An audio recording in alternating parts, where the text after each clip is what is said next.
Students, next topic is status of e-commerce in India. E-commerce in India, that is digital signature, privacy, dominance, e-governance, e-banking, electronical records, network security. First is e-record as evidence. Now electronic records are considered as valid documents under the law. आजकल आपको पता ही है electronical records को भी valid माना जाता है, लेकिन इसके लिए हमें एक प्रोसीजर जो है वो फॉलो करना पड़ता है. ई रिकॉर्ड एविडेंस किसको कह सकते हैं? नेगोशिएबल इंस्ट्रूमेंट, इमूवेबल प्रॉपर्टी और पावर ऑफ अटॉर्नी को. Next is e governance. The IT act is 2000 confers the authority on her part of the government to issue notification, license, accept the documents electronically. Third is digital signature. IT Act has recognized the importance of digital signatures. The use of secure digital signature create presumption that the user is aware the matter where is putting in signature.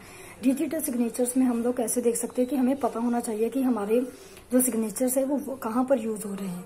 Encryption is the conversion of data into a code so that it may not read by unauthorised users. Next is privacy and confidentiality. Maintaining the privacy and confidential of information is must. IT Act is considered offenses if a government. Domain names. Indian courts have navigated several domain names cases in India by applying trademark cyber laws through IT Act 2000.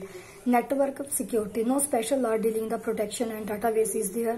High degree of security is hampered. RBI is making certain efforts towards developing certain security standards which are to be followed by the banks. Now next and last topic is problem of e-commerce in India. First is security threats.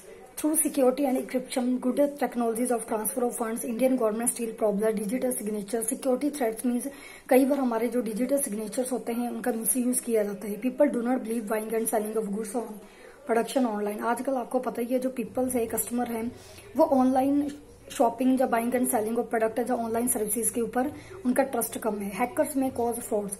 India में जो हमारे hackers है वो भी हमारा data, ई payments, electronical fund transfer में काफी बड़ी प्रॉब्लम्स क्रिएट करते हैं. इनएडिक्वेट legal protection. Various legal issues होते हैं हर एक प्रॉब्लम्स के लिए, लेकिन हमारे इंडिया में कोई भी इसका लीगल प्रोटेक्शन नहीं दी जाती. Fifth and last is lack of efficient personnel. हमारे इंडिया में जो है ई कॉमर्स के लिए, ऑनलाइन वेबसाइट्स के लिए, ऑनलाइन बाइंग एंड सेलिंग के लिए प्रोफेशनल्स की जरूरत होती है, लेकिन हमारे इंडिया के जो पर्सोनल है, स्टाफ है, वो प्रोफेशनल नहीं है और वेल क्वालिफाई नहीं है. सो सबसे बड़ी प्रॉब्लम ई कॉमर्स में यही है. Thank you.